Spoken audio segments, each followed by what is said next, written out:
नमस्कार, Eton news देख रहे हैं आप और मैं हूं आपके साथ आदित्य राजपूत। आज जम्मू में जो है एक वर्कशॉप रखी गई है जो कि 3 दिन चलेगी और इसमें जो है वो डिस्कस किया जाएगा कैंसर के रिगार्डिंग। आज हमारे साथ बात करने के लिए मौजूद हैं डॉक्टर दीपक अब्रोल जी। इनसे हम बात करते हैं और जानते हैं कि किन किन प्रकार के कैंसर होते हैं और किस तरीके से कैंसर से जो है वो बचा जा सके। सर, पहले तो आप इस कॉन्फ्रेंस के बारे में बताइए कि ये जो 3 दिन की कॉन्फ्रेंस रखी गई है, वर्कशॉप भी है एक, इसके बारे में बताइए। देखिए ये क्रैबेकॉन 2023 ये 10th क्रैबेकॉन है। एक ट्रस्ट है लाजवंती भगतनाथ रेडिएशन ऑफ होप जिसके थ्रू क्रैबेकॉन शुरू हुई थी 2015 में और आज ये 10th उसका एडिशन है। ये जो कॉन्फ्रेंस है बेसिकली ये इसलिए की गई थी शुरू कि जो बाहर से फैकल्टी जो रेप्यूटेड फैकल्टी है हर इंस्टीट्यूट की वो आए और इधर की फैकल्टी के साथ जब इंटरेक्ट करेगी अपने अनुभव साझा करेगी तो पेशेंट्स बेनिफिट होगा, क्योंकि एक दूसरे के अनुभव साझा करने से हमें पता चलेगा कि हम पेशेंट केयर कैसे बेटर कर पाएँ। उसमें हर क्रैबेकॉन में हम कुछ नया करते आए। इस बार नया ये है कि अमेरिकन ऑन्कोलॉजी इंस्टीट्यूट के सौजन्य से 4 बसेस मौजूद हैं जिसमें कि different investigations free of cost हो रही हैं। तो इस तरीके से जो ये कार्यक्रम है 3 दिन चलेगा। इसमें breast cancer contouring workshop post graduate students के लिए रखी गई, paper presentation post graduate students के लिए रखी गई और प्रिवेंटिव ऑन्कोलॉजी वर्कशॉप एक रखी गई जो कि जिसमें environmental and occupational determinant of cancer पे चर्चा की गई, जिसमें कि डिफरेंट ऑक्यूपेशन में कैंसर से कैसे बचा जा सके उस पर चर्चा की गई। आज जो है आज वुमेन कैंसर सिंपोजियम रखा गया है जिसमें डिफरेंट लीग के लोग महिलाएं आएंगी और एक 6 मेंबर पैनल जो एक्सपर्ट ऑन्कोलॉजिस्ट का बैठेगा उससे 1 to 1 इंटरेक्ट करेंगी। सर, अगर बात की जाए तो ये कॉन्फ्रेंस से कितना फ़ायदा होने वाला आने वाले वक्त में, क्योंकि आपने जिस तरह से कहा कि अगर बाहर से जो डॉक्टर्स आ रहे हैं या फिर जो जम्मू के डॉक्टर आपस में डिस्कस करेंगे, उनको सुझाव देंगे एक दूसरे को। देखिए इस कॉन्फ्रेंस में फ़ायदा ये होता है कि हम अपनी रिसर्च शेयर करते हैं, जो मैंने अपने एक्सपीरियंस में देखा है और जो दूसरे ने अपने एक्सपीरियंस में देखा है। 10 अगर मैंने केस देखे हैं 10 किसी और ने देखे हैं तो 20 का वो एक्सपीरियंस बढ़ जाएगा।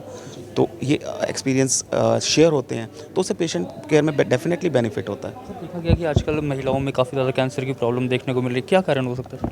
देखिए महिलाएं हों या पुरुष हों दोनों में ही कैंसर के मामले बढ़ रहे हैं। 2-3 रीज़न है इसके। जब हम आज़ाद हुए थे 1947 में तो हमारा जो लाइफ एक्सपेक्टेंसी थी वो 37 ईयर्स थी, 30 से 37 के बीच में।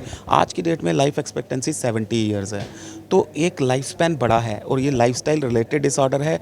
उसमें जो कोशिकाओं का असामान्य विकास कैंसर होता है तो सेल ग्रोथ सेल के जो मैकेनिज़म्स हैं वो डैमेज होना लाजमी है। जैसे जैसे एज बढ़ेगी उसमें ज़्यादा चांसेस रहेंगे। तो एक तो ये रीज़न है। दूसरा पोल्यूशन रीज़न है जिस पे हमने चर्चा की पहले ही वर्कशॉप।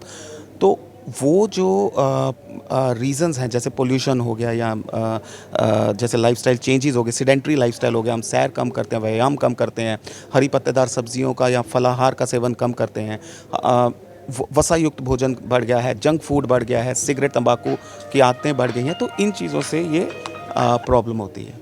तो सर, अगर बात की जाए इनकी रोकने की, किस तरीके से रोका जा सकता है कैंसर को, अगर इमरजेंसी में इसके क्या प्रिकॉशंस हैं? देखिए मैं आपको एक सिंपल वो बताता हूँ फार्मूला।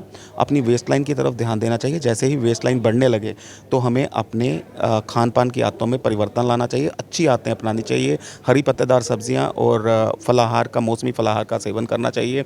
सैर करनी चाहिए, अपने जीवन शैली में सैर को सम्मिलित करना चाहिए और तंबाकू और अल्कोहल को छोड़ देना चाहिए। अगर ऐसी चीज़ें हम अपने जीवन में बदलाव लाएंगे तो 40 से 50% कैंसर होगा ही नहीं। सर, अगर कोई अल्कोहलिक मतलब कोई अगर अल्कोहल लेता है तो उसको दिन में कितना लेना चाहिए, अगर कोई एडिक्ट है? अल्कोहल कभी भी मॉडरेशन लोग कहते हैं, लेकिन कभी भी ये ऐसा नहीं है कि कोई चीज़ ली जाए। और तंबाकू और सिगरेट तो सीधे आप देखें, हमारे पास लाइव एग्जांपल्स हैं। पंजाब में अगर हम चले जाएं तो पंजाब में क्योंकि सिगरेट तंबाकू का उपयोग कम है, ओरल कैंसर उधर है ही नहीं है। अगर यूपी बिहार में चले जाएं तो उधर तंबाकू का इस्तेमाल है तो कैंसर है। तो हमें पता है कि कैंसर किससे हो रहा है, उस चीज़ से बचने की ज़रूरत है। सर, आखिर में क्या मैसेज रहेगा खासकर जम्मू के लोगों के लिए?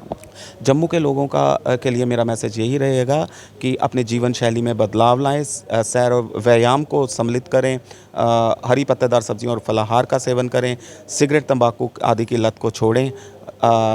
जब हम इन आदतों को अपनाएंगे तो स्वस्थ रहेगा भारत। शुक्रिया बात करने। तो ये थे हमारे साथ डॉक्टर दीपक अब्रोल जी, जिनके साथ आज हमने इस कॉन्फ्रेंस के रिगार्डिंग भी बात की और साथ ही साथ किस तरीके से कैंसर से बचा जाए और किन किन प्रकार के कैंसर जो हैं वो देखने को मिलते हैं, उन पर हमने बात की। आप लोग इस वीडियो के नीचे अपनी राय ज़रूर रखिएगा। तब तक के लिए बने रहे आप एटन न्यूज़ के साथ।